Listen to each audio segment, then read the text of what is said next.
Welcome to the second episode. Today we're going to meet an interesting gentleman who's a chartered accountant, our very own Nach. Welcome to the second episode of an initiative that we are doing now in Rotary Club of Madras East. The idea is to get to know you better professionally and as a person. Hopefully, this will be a well-informed session between all of us today. Sure. As a starting point, just give an insight to our members about your professional journey, a little bit about your family background. Let me hear from you on that. Okay, so I'll start with the family background. Um, so I come from a family of chartered accountants. Right from my maternal grandfather was a CA, and my father is a CA. So then, through inspiration through them, then I also chose to become a CA, and my brother is also a CA. I mean, it's been we've been accounting for quite some time. From a And of course, I started my career with my father. I did my articles with him. After that, 3 years, and probably a year after that, for non-performance, my father chucked me out. So then probably I thought I should join one of the larger accounting firms, and I think I've been in the profession as an auditor for the last 20 years, and I've been in all the all the large accounting firms in India at least. So I started with Pricewaterhouse, and then I worked with Ernst and Young. Then for 15 years I was with BSR and Co, and currently with Deloitte Haskins and Simpson. So this has been primarily my professional journey, and I've throughout been in statutory audit. So, just out of curiosity, so, you have a family which is primarily involved in accounting and as chartered accountants. Was there pressure and that made you take up chartered accountancy? Or is it something that you loved as a subject and you pursued it because, obviously you've been growing up in an environment of chartered accountation within the family, or was it more like a pressure that came, so I didn't have an option, but I took a chartered accountant? Actually, there's a pressure not to take up CA. Okay, Wow, so okay.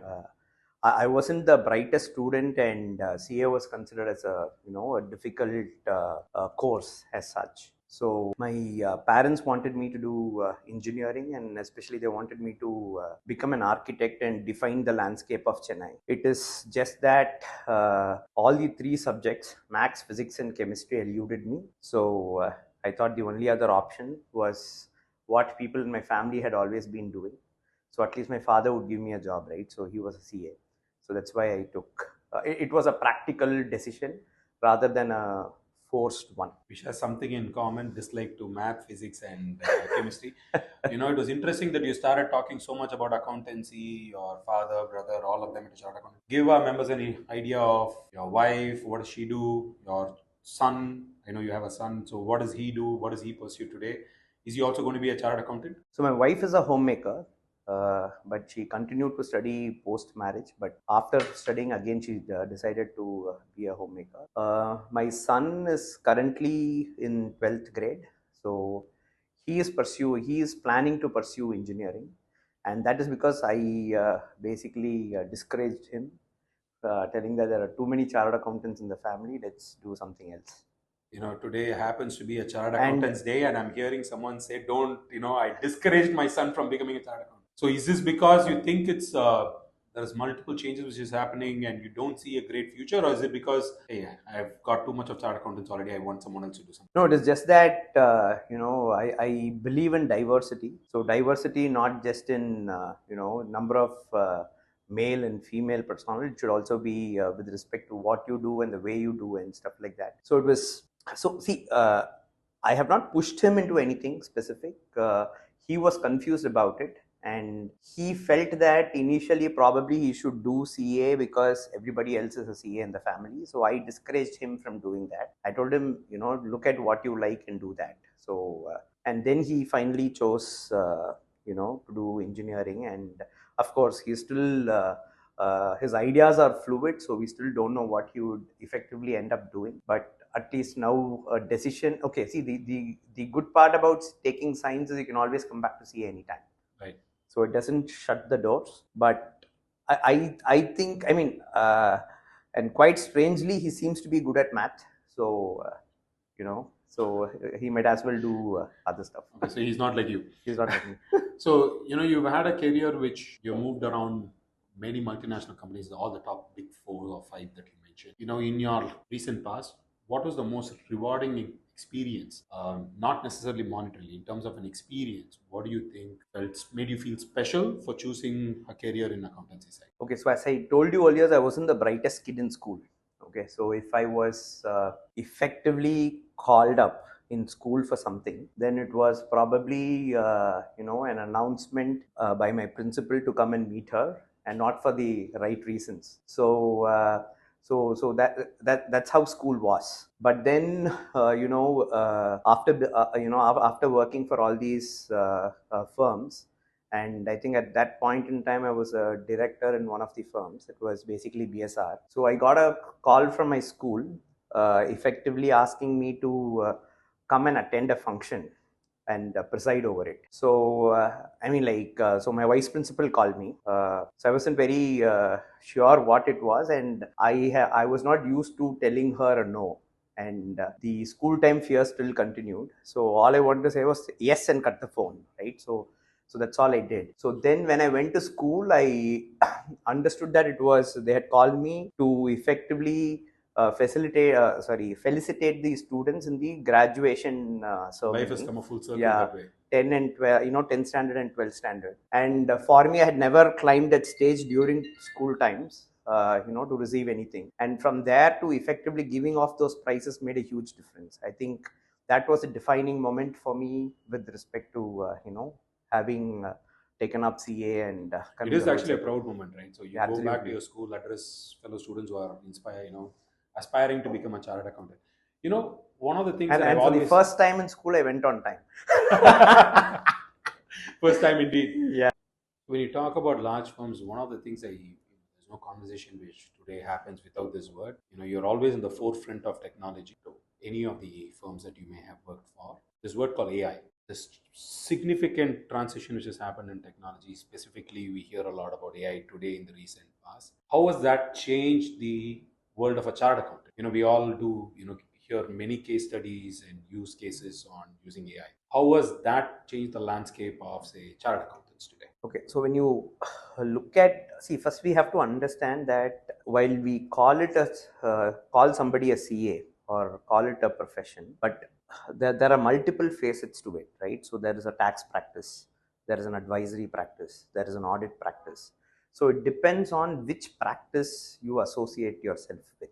Okay, so if you typically take an audit practice, which I belong to, audit is a regulated industry, both from an India perspective or globally. And there are auditing standards which needs to be followed, right? So now if you are going to use this AI with respect to delivery, first you will have to develop an use case which would effectively be in correlation with the auditing standards, because otherwise you will not be able to rely on the output as an evidence.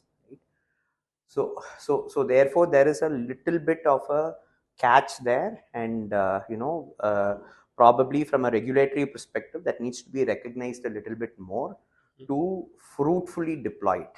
Okay, but what people do is, so there is there when you look at audit, there is both this risk assessment phase and this audit evidence phase. Okay, to put it very simply.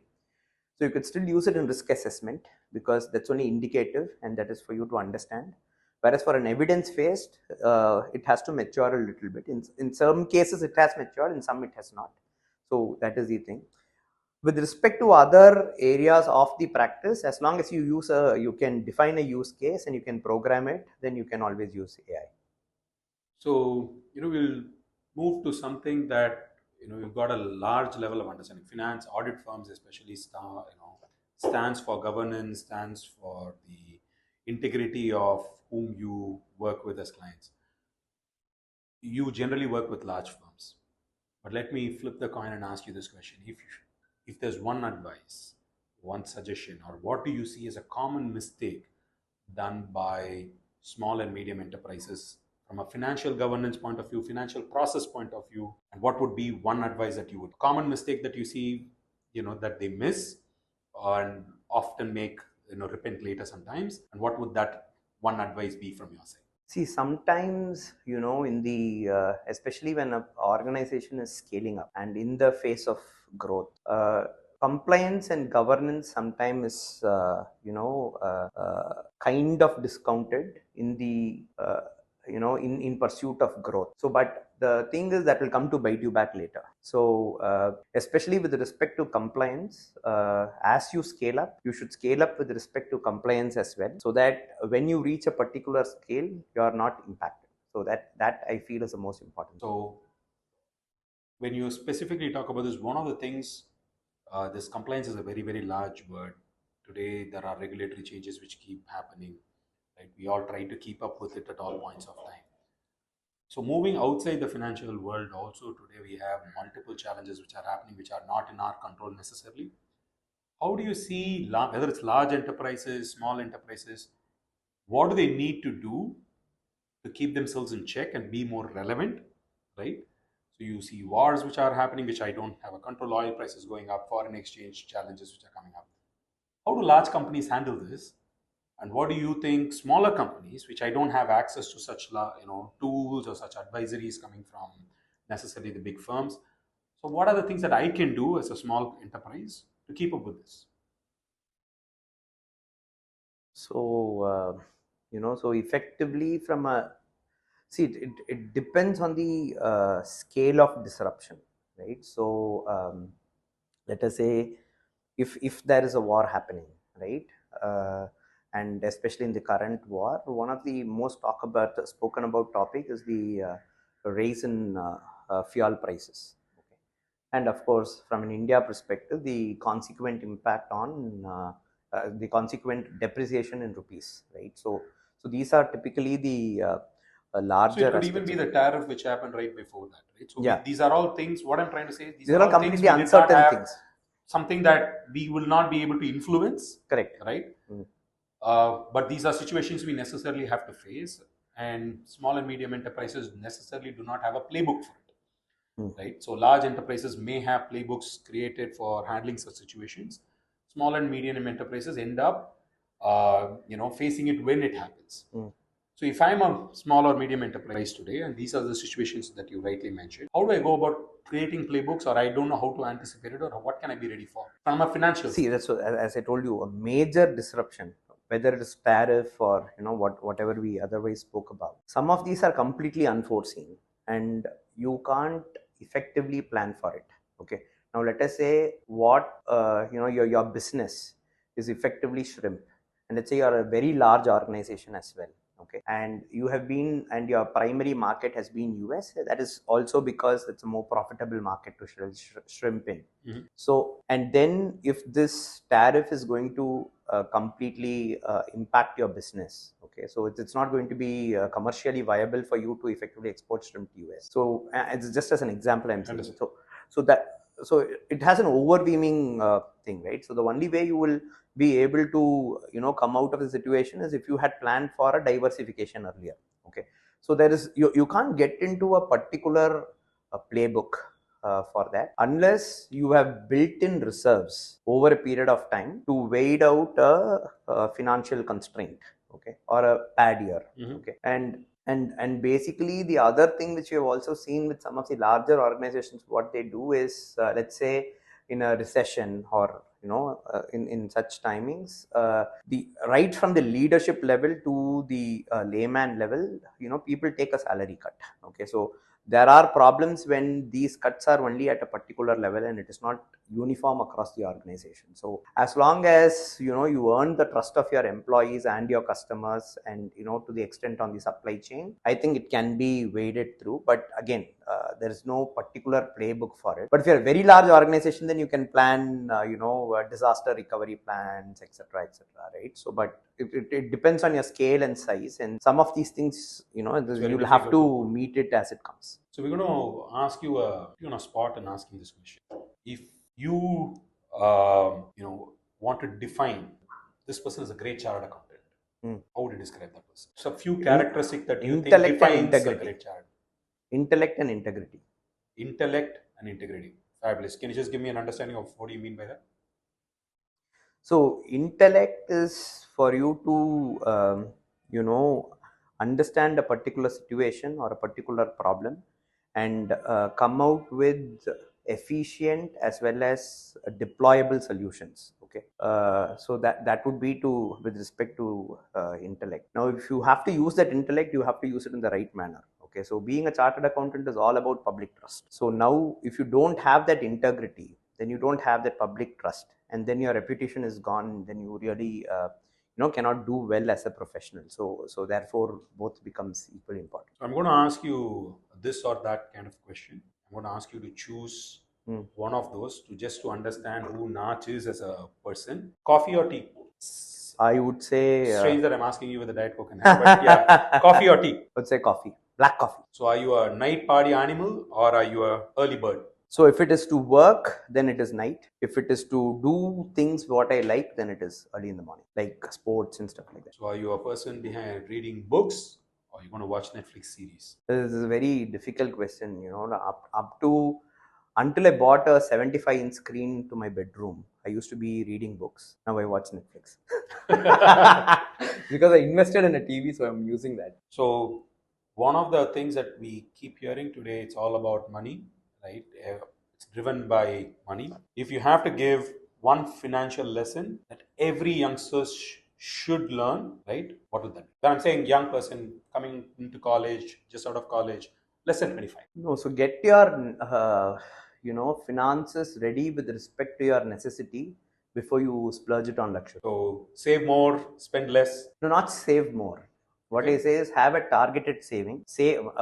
Ensure you save that target. Balance is for you to splurge. I wanted to ask one more question, but I think I know the answer. Mountain or beach? I actually like both. Okay, so I would say a Comes from a mountain person who which just came back from a trek. Okay.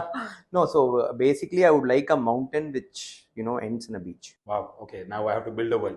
So give an idea. I know personally I've been in touch with you, so I know multiple sports that you can be involved in. Give an idea to the members. What are the various leisure activities that you're a part of? No, at any given point of time, it is only one. Okay. So I basically started with gym, and I tried to as a cardio. They asked me to run on the treadmill, so that's how running started. And and then I joined a running group and like to run by the beach and all that. So primarily it has been running. Okay. More not as a sport, but that's to keep fit. But if there's a sport which I like to play, then that's badminton. I may not be great at it, but at least I can do something with that. I'm surprised you didn't mention pickleball. I like to row. That's all. So one of the most talked about subject recently is mental wellness. It's a silent thing that goes around. You work in a high pressure job, work in a large firm, cope with mental wellness. If there are people who are finding it difficult to cope with high, all of us work in high stress, whether it's personal stress sometimes, financial stress sometimes, professional stress sometimes. Personally, and if there was one advice you want to give, what would that be? See, I do come across a lot of stress. I mean, even for me, more professionally now and earlier personally as well. But the art is to just leave it behind. Okay, so live the moment, leave it behind. Easier said than done, but actually I do that. Okay, so I don't try to reminiscence what happened. Mm-hmm. So if something has happened, it has happened, right? So then you basically look at what are the steps you take to redress it and start acting on the steps. That keeps you busy. So once your mind is busy, then thoughts don't come, right? It has to, this should not have happened. Okay, the best thing is accept it and move on. That's the easiest way. Accept it and act on it. Okay, and see, the other thing I also believe is if you are feeling quite depressed, if you're sad about it, there's nothing wrong about meeting a shrink. Be open about it. Go meet a shrink, and for some it is required, for some it isn't. For me, it's not required. Okay, so I mean, like at least I've not felt the need to go to a shrink or whatever. But if that's a requirement, then you should do it. How many years have you been with Rotary? I haven't kept count. At least 10 years. So 10 plus years. So if you have to define, say, a Rotary, okay, there are young members who are watching it, Green Rotarians who are watching it, there are senior people there. What keeps you attached to Rotary Club of Madras East or Rotary in specific? What inspires you? You've been continuously contributing, you've been in the board multiple times.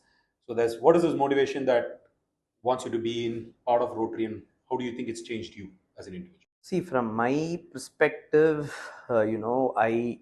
I wanted friends outside workspace. Okay, so that was the primary reason I joined a social organization. But having joined Rotary Club, there are a lot of social services and activities which takes place. Well, I would like to participate in that. I don't find the time to. So currently, my contribution has been just to some extent financial, but I haven't really been able to carve out time and do projects.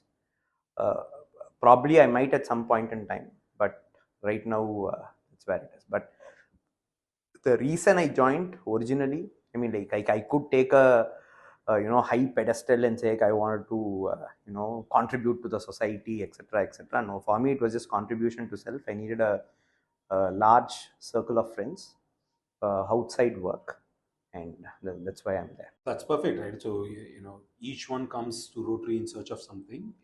It's not the same for all of us. You came in for fellowship, and I hope you did find some friends. So on this special day, which is celebrated for the chartered accountants, if there's one message that you want to give, one advice you want to give, and I have to listen to it, what would that be? See, I'm not used to giving free gyan. Okay, so I Thank would God I left my abstain. wallet before I had a conversation with you. But So this is abstain. free gyan, so let's keep it free. So I'll abstain from giving any advices. Okay, you're going to abstain from here. Fair enough. So, anyways, that's Nach for you. Personality which cuts across many activities. Been a practicing chartered accountant, been with Rotary for more than 10 years. He's been involved in many activities, whether it's trekking, rowing, pickleball, badminton, multifaceted personality. So, I hope you did get a chance to know a little bit more about him, and I will meet you in the next episode. Thanks.